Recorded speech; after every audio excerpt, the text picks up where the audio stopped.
Olá, queridos, bem-vindos então a mais uma aula do nosso maravilhoso mundo do direito penal e dando continuidade ao nosso estudo sobre o fato típico, analisaremos hoje o nexo causal. Então vamos lá?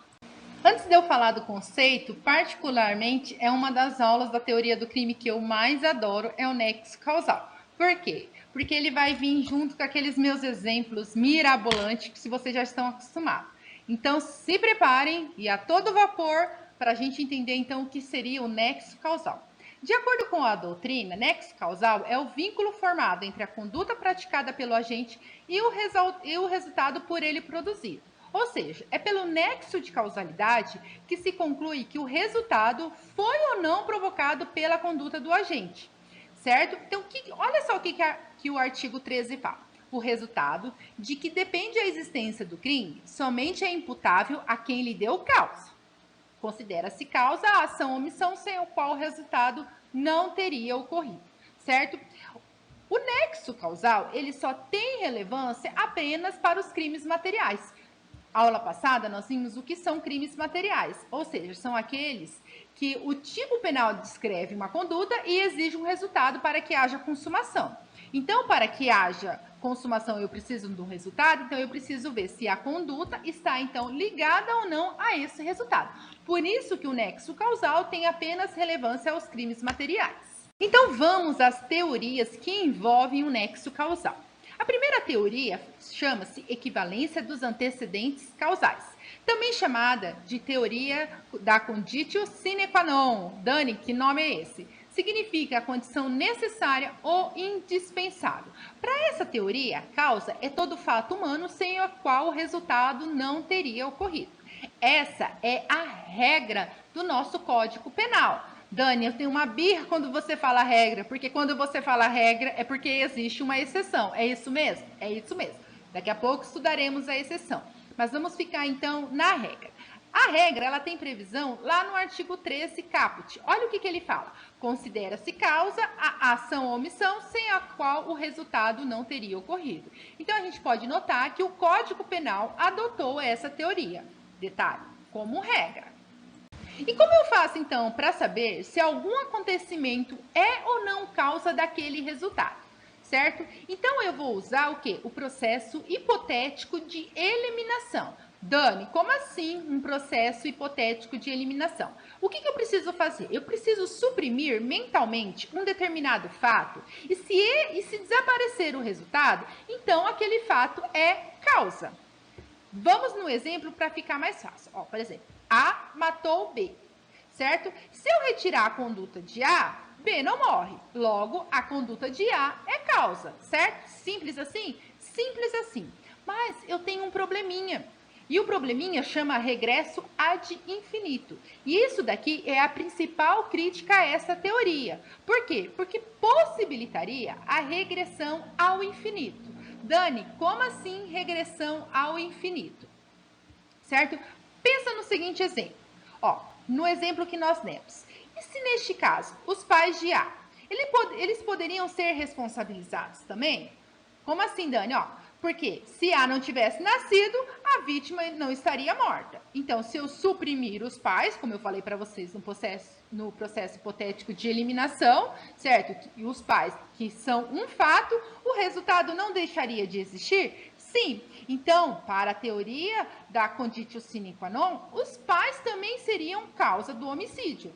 Tem como isso acontecer? Eu pergunto para você, é cabível isso? É lógico que não. Então, o que eu faço para saber o que é causa ou não pela equivalência dos antecedentes causais? E aí, eu vou ter que fazer o quê? Essa imputatio delicti. Ou seja, para que um acontecimento seja considerado nexo causal, existe, então, uma causalidade psíquica. Gente do céu, essa aula tá muito louca hoje, Dani, não é verdade?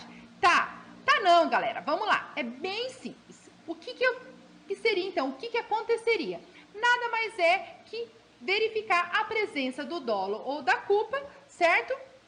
Para saber se o agente tem relação com aquele resultado. Ou seja, a falta de dolo ou culpa, ela afasta a conduta e, portanto, o crime. Então, para aquele agente, seria atípico. certo? Voltemos ao exemplo dos pais. De cara, vamos dizer que não podem ser considerados causa, certo? Certo? Certeza? Depende. Depende como, Dani? Imagine que os pais tiveram A apenas com o intuito de futuramente ele matar B. Ora, aqui temos então a presença do dolo. Deu para entender então? E se isso não ocorreu? Então, os pais não são considerados causas para o direito penal. É simples assim. Então, eu tenho que imputar, sabe? Esse imputactio delicti. Então, eu tenho que verificar se há presença de dolo ou não, para ver se aquele fato será ou não considerado uma causa, ou seja, pela equivalência dos antecedentes causais. E vejamos então agora a outra teoria, que é a teoria da causalidade adequada. Adivinha, quem é essa teoria? Se você disse que é exceção, então você acertou. O que seria então causa para essa teoria? Causa é o antecedente, não só o necessário, mas adequado à produção do resultado. E ela também está prevista no Código Penal. Olha lá, o parágrafo 1º do artigo 13 fala o seguinte: a superveniência da causa relativamente independente exclui a imputação quando, por si só, produziu o resultado. Os fatos anteriores, entretanto, imputam-se a quem os praticou. Então, excepcionalmente, o Código Penal adotou essa teoria, porque a regra é a teoria da conditio sine qua non. Esse antecedente adequado damos o nome de concausa. O que seria então essa concausa? Concausa nada mais é que toda causa que concorre paralelamente com a outra, contribuindo para a sua produção. Dani, essa aula, bem que você disse, tá meio louca. E dentro dessa concausa, nós temos então as causas absolutamente independentes e as causas relativamente independentes. Antes da gente analisar as causas independentes, cumpre primeiro trazer um conceito do que seriam as causas dependentes, certo? Então, para a doutrina, causas dependentes são aquelas que se encontram na linha de desdobramento natural da conduta. Como assim? Pensa nesse exemplo, ó. A dá uma facada em B, causando-lhe hemorragia aguda e, consequentemente, a morte. Então, pense no seguinte: a facada e a hemorragia são causas dependentes. Por quê? Porque elas precisam agir juntas para chegar ao resultado morte. E elas estão interligadas. Sem a facada de A, sem a facada, não ocorre a hemorragia e, consequentemente, não ocorre a morte.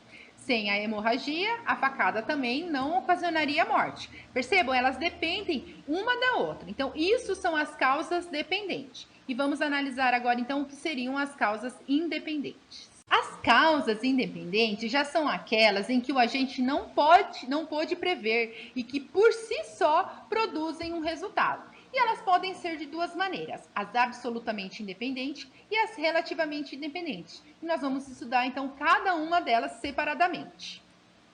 Isso porque as causas absolutamente independentes, elas possuem outras ramificações. Mas primeiro vamos saber o que são causas absolutamente independentes. São aquelas que não possuem nexo com a conduta do agente. Elas ocorreriam ainda que o agente não tivesse agido. Então, ou seja, a causa que provocou o resultado não se originou da conduta do agente que estamos analisando. Falei para vocês que ela tem subespécies. Ou seja, existem as causas absolutamente independentes pré-existentes, as causas absolutamente independentes concomitantes e as causas absolutamente independentes supervenientes. E vamos estudar então agora cada uma delas. E o que seriam então causas absolutamente independentes pré-existentes? Elas existem antes da conduta do agente ser praticada e atuam independentemente. Como assim? A causa que provocou o resultado não se origina da conduta do agente que estamos analisando. Vamos então ao exemplo e aí vai ficar bem fácil. Pensa na seguinte situação, ó. O Chifronésio, nosso amigo Chifronésio, ele pensa, ele desconfia que a sua mulher está tendo um caso com o Ricardão. Então o que ele fala? Hoje eu pego a minha mulher com o Ricardão. Então ele inventa que vai trabalhar, mas ele volta antes para pegar ela no flagra, certo? E aí ele dá um tiro no Ricardão e supostamente mata o Ricardão. Tá, Dani, uma conduta normal, não vi nada aí de causa absolutamente independente pré-existente. Daí tem o negócio, tem o detalhe. Quando foram fazer a autópsia no Ricardão, descobriram que, na realidade, ele não morreu do tiro. Dani, como assim ele não morreu do tiro? A esposa do Ricardão, que foi muito mais esperta que o nosso amigo Chifronés, porque você sabe que mulher é um bicho trem, né? O que ela fez? Ela descobriu antes a traição do seu esposo, do Ricardão, e foi lá e envenenou a comida do Ricardão. Deu veneno para ele, certo? E na realidade, o que aconteceu? O Ricardão, ele não morreu do quê? Ele não morreu, então, do tiro, certo? Que o Chifronense deu nele. Mas ele morreu do quê? Do envenenamento. Então, o que a gente pode notar isso? Que as causas absolutamente independentes, pré-existentes, então, por que elas são absolutamente? Porque ela não derivou da conduta, ou seja, a morte não ocorreu por conta do tiro, ou seja, então ela rompe esse nexo causal. Independentemente por quê? Porque sozinha ela produziria o resultado. Como assim, Dani? Se o Chifronésio tivesse ou não atirado no Ricardão, ele morreria de qualquer forma por conta do envenenamento da esposa. E pré-existente, por quê? Porque a esposa esperta atuou antes do agente Chifronésio. Certo? Então, o que acontece aqui? O nosso amigo Chifronésio vai responder por tentativa de homicídio, ou seja, ele vai responder pelos atos até então praticados. E a esposa do Ricardão, ela que responderá por homicídio consumado. Por quê? Porque a conduta dela preexistiu antes da conduta do Chifronésio. Então, a conduta dela fez com que o Chifronésio houvesse o rompimento do nexo causal. Por quê? Porque não foi ele que produziu o resultado, mas foi essa causa absolutamente independente, pré-existente, que na realidade produziu o resultado. E o que seriam, então, causas absolutamente independentes concomitantes? Elas ocorrem exatamente no mesmo instante em que a ação do agente aconteceu. E elas também atuam independentemente. Ou seja, também aqui, a causa que provocou o resultado não se origina da conduta do agente que estamos analisando. Então vamos lá, pensa na seguinte situação. A dá uma facada em B. Mas esse B, quando vai descobrir, ele não morreu da facada, certo? Ele foi lá, fez a autópsia e sabe-se que ele não morreu da facada, mas ele morreu de um aneurisma. Ou seja, independentemente da facada que B deu em A, que A deu em B, ele morreria naquele instante. Por quê? Porque o aneurisma não dependia da facada. Certo? Então, nós temos a conclusão o quê? Que ela é uma causa absolutamente, ou seja, porque ela não derivou da conduta. As facadas têm alguma relação com o aneurisma? Lógico que não. Então, ela é absolutamente independente. Por quê? Porque por si só produziu o resultado. Independentemente dele ter levado ou não a facada, teria o aneurisma. Certo? O aneurisma ocorreria e ele morreria naquele instante de qualquer maneira. E ela é concomitante, por quê? Porque ela atuou no mesmo tempo da conduta do agente. Então, nessa situação, A responde por quê? Por tentativa de homicídio. Porque ele responde? Porque rompe-se o nexo causal. Na realidade, não foi a conduta de A que ocasionou o resultado. Então, eu tenho o quê? Um rompimento do nexo causal. Na realidade, foi uma causa que atuou absolutamente independente, mas concomitantemente com a ação de A. E a última, então, modalidade, que são as causas absolutamente independentes, superveniente. Então, nessas, elas ocorrem posteriormente à ação do agente, mas atuam também independentemente, ou seja, a causa que provocou o resultado não se origina da conduta do agente que estamos analisando. Então, pensa na seguinte situação. Ó, o genro coloca veneno na comida da sogra. Lembrando que eu falei que parte geral de direito penal é sogra, porque sogra é parente para a vida inteira. Então, esse genro, pensando nisso, que a sogra dele ia ser parente dele para a vida toda, ele resolve pôr fim nisso. Como ele pode pôr fim? Só matando a sogra. Então, ele coloca veneno na comida da sogra. Aí a sogra comeu a comida lá e eles estão lá na sala, reunidos, conversando, e o genro não vê a hora dessa sogra morrer. De repente, entra um ladrão na casa e dá um tiro na sogra, certo? E acontece que aqui ela não morre do veneno, ela vai morrer dos tiros, certo? E aí o que eu posso concluir? que é uma causa absolutamente, porque ela não derivou da conduta. Por quê? Porque os tiros não têm relação nenhuma com o envenenamento, certo? Independente. Por quê? Porque por si só produziu o resultado. Quem matou a véia, a sogra, foi quem? Foi o ladrão que deu o tiro. E ela é superveniente. Por quê? Porque atuou após a conduta do agente, ou seja, ela atuou após o envenenamento. Durante a autópsia, soube-se que ele tinha envenenado a sogra, mas percebeu que não foi por conta do envenenamento que essa sogra morreu, mas ela morreu por conta do tiro que o ladrão deu nela. Então, o que acontece aí? Neste caso, o genro vai responder por tentativa de homicídio, ou seja, ele vai responder pelos atos até então praticados. E o ladrão? O ladrão vai responder por latrocínio, ou seja, roubo seguido de morte. Então, quando nós analisamos as causas absolutamente independentes, nós temos algumas consequências que são gerais. Nós podemos perceber que em todos esses casos há o rompimento do nexo causal. Então, o agente responde apenas pelos atos praticados. Nos 3 exemplos, a conduta do agente que nós estamos analisando, em todos eles responde por quê? Ele responde por tentativa, ou seja, nos 3 casos, o agente responderá por tentativa, pelos atos até então praticados. Por que, Dani? Porque, na realidade, o agente não deu causa, então, ao resultado, certo? Então, isso são as causas absolutamente independentes. E as causas relativamente independentes? O que acontece nela? A doutrina fala que a causa só produzirá o resultado se for conjugada, então, com a conduta do agente. Opa, peraí, então aqui é diferente. Na outra, diz que aconteceria independentemente da conduta do agente.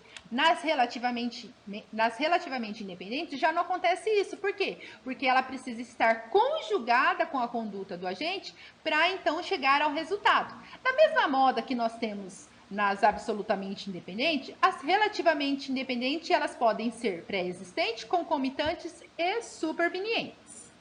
Então, o que são as causas relativamente independente pré-existente? Assim como nas absolutamente pré-existentes, elas existem antes da conduta do agente ser praticada. Contudo, ela precisa ser conjugada com a conduta do agente para que, então, ocasione o resultado. Então, vamos ao exemplo.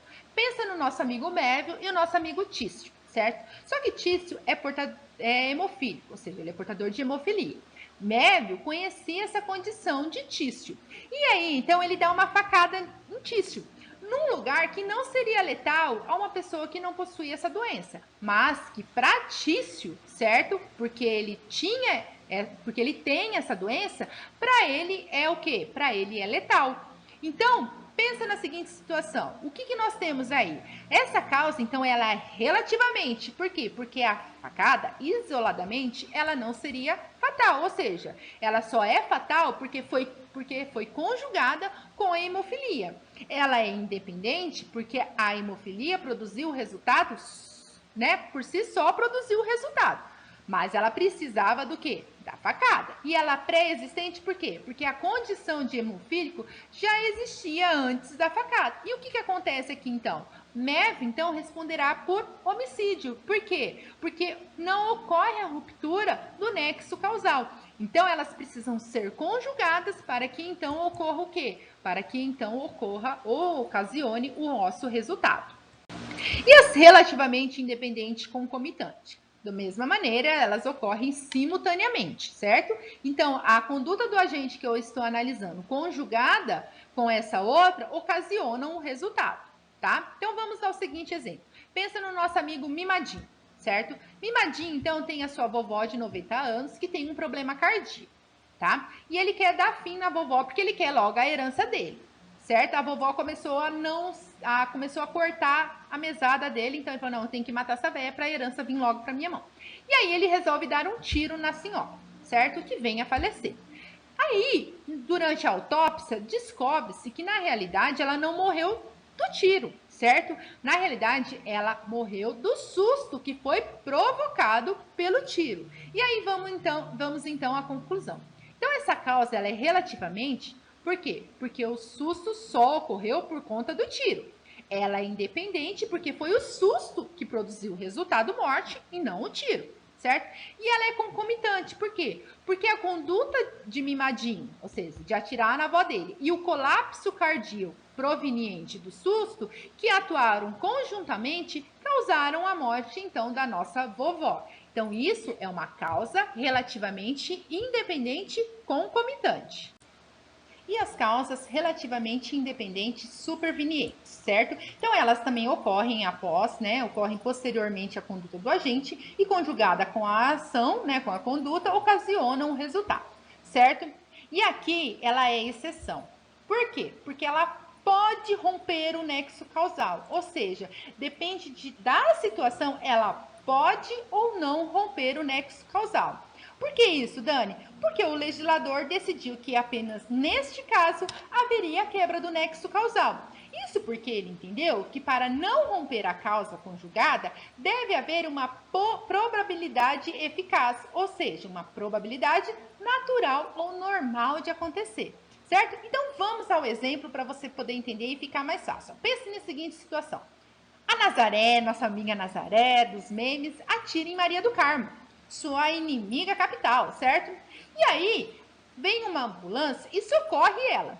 No trajeto, certo? Do trajeto para o hospital, ocorre um acidente. E a Maria do Carmo, ela morre. Ó, não em virtude do tiro, mas ela vai morrer em virtude, certo? Dos ferimentos do acidente. Ou seja, ela morre por conta do acidente. E daí, Dani, o que acontece aqui se é a exceção? Então eu te pergunto, Nazaré responderá pelo crime consumado? Vamos fazer a leitura então do artigo 13, parágrafo 1º. Olha o que ele fala. A superveniência de causa relativamente independente, então vamos ler diferente, ó. Então, a causa relativamente independente e superveniente exclui a imputação quando, por si só, produziu o resultado.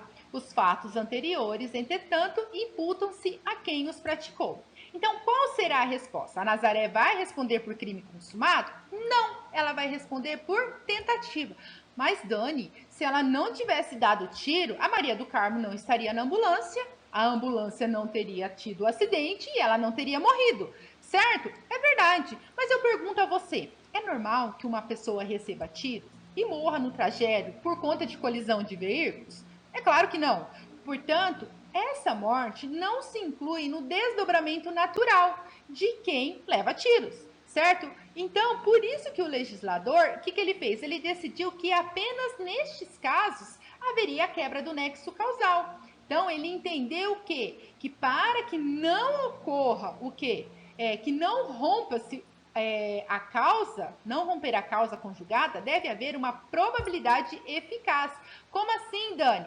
É provável que alguém, aquilo que eu volto a perguntar para vocês, é provável que alguém que leva tiros, morra durante o trajeto de acidente ocasionado pela ambulância, um acidente de veículos? Lógico que não. Então, isso não faz parte do desdobramento natural, ou seja, não há uma probabilidade eficaz. Por isso, neste caso, a Nazaré vai responder por quê? Por crime tentado e não consumado.